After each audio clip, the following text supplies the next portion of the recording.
आज मैं आप लोगों के समक्ष जगत गुरु शंकराचार्य के जन्म से जुड़ी एक प्रसिद्ध घटना का वर्णन कर रही हूँ। शंकराचार्य जी का जन्म सन 788 के लगभग पूर्व केरल प्रांत के एक छोटे से गांव कालड़ी में हुआ था। इनके पिता शिवगुरु ग्राम मंदिर के राज पुरोहित थे। साथ ही वो शिव जी के परम भक्त थे।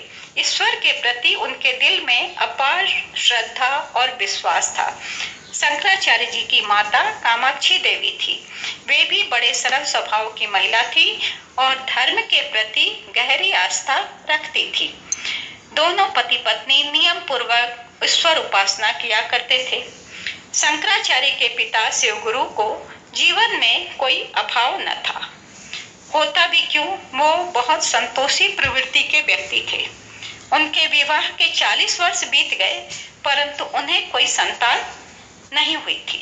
शिवगुरु को तो इस बात का कोई दुख न था, परंतु कामाक्षी देवी संतान नहीं होने की वजह से कभी कभी बहुत दुखी हो जाती थी और कभी कभी वो अपना दुख पति से भी व्यक्त करती, तो वे उन्हें समझा बुझाकर शांत कर देते और कहते, पगली हो कामाक्षी, गांव के सारे बच्चे अपने ही तो हैं।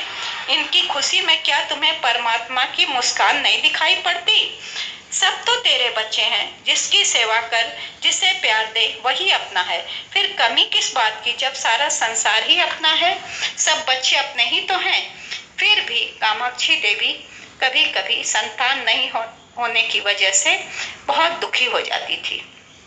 इधर शिवगुरु जो सच्चे ईश्वर भक्त थे, जब कभी भगवान शिव की पूजा करते या प्रतिमा के सामने जाते थे और कभी कभी उनके दिमाग में कामाक्षी देवी के संतान के लिए दुखी होने की बात आ जाती, तो वे ईश्वर से यही प्रार्थना करते, भगवान यदि संतान देना हो तो ऐसी संतान देना जो संस्कारवान हो, लोक मंगल के लिए आत्म सुखों का बलिदान कर सके, जिसके अंतःकरण में धर्म और मानवता के प्रति सच्ची आस्था हो, जो निस्वार्थ भाव से लोक सेवा कर सके, और यदि ऐसा संभव न हो तो मुझे निसंतान ही रखना।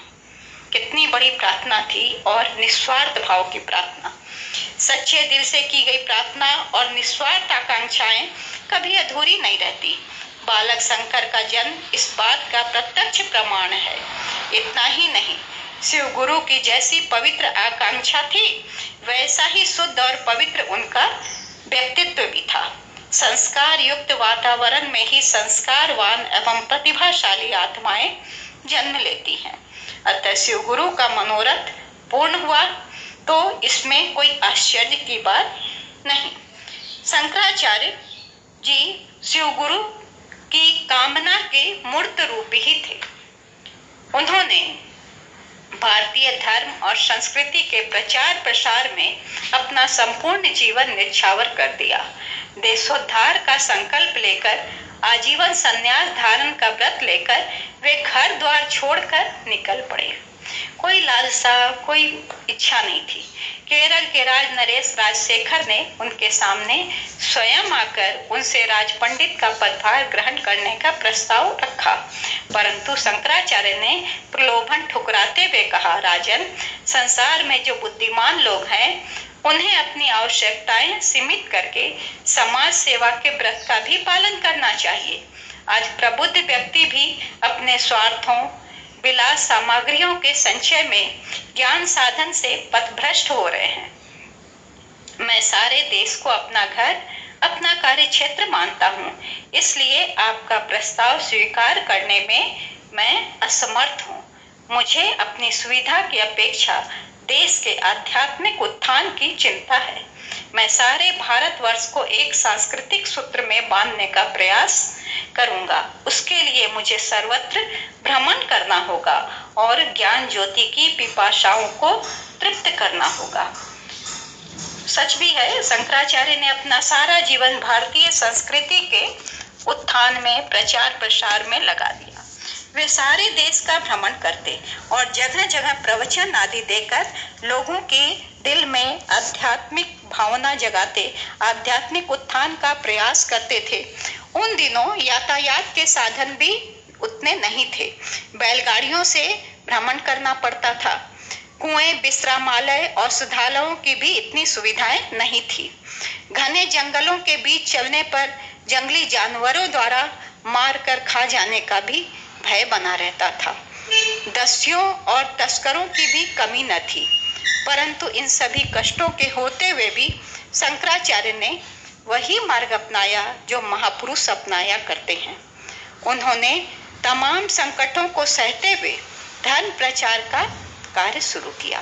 पैदल चलते थे, कभी कभी भोजन ही नसीब नहीं होता था तो कभी दिन भर प्यासे रह जाते थे। पहाड़ थका कर चकनाचूर कर देते थे, तपती धूप से पैरों में छाले पड़ जाते थे।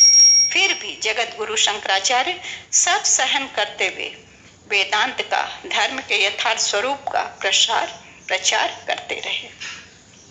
एक बार तो उन्हें एक ईर्ष्यालु प्रतिद्वंदी था उनका कोई, उन्होंने उसके मान सम्मान से जल भुन करके उनको विष दे दिया। परंतु जिस पर ईश्वर कृपा, उसका क्या होगा, ईश्वर कृपा से वो बच गए। कई बार कुछ दुष्ट लोगों ने उन पर मर्मांतक प्रहार भी किया। इन सबको वो सहन करते हुए भी परिभ्रमण करते रहे। गांधार, कंबोज, तक्षशिला, बंगाल, बिहार, राजगीर, नालंदा, गया, कामरूप, नेपाल, उत्तर गुजरात, काठियावाड़, मध्य प्रदेश, दक्षिण भारत, सब जगह घूमे। अर्थात देश का ऐसा कोई कोना न बचा था जहां उन्होंने शुद्ध अध्यात्म का संदेश न पहुंचाया हो। इस प्रकार सच्चे भक्त शिव गुरु को उनकी मनोकामना के अनुरूप ही प्रभु ने शंकराचार्य जैसा यशस्वी पुत्र प्रदान किया, जिन्होंने अपना संपूर्ण जीवन लोक कल्याण हेतु समर्पित कर दिया। धन्यवाद।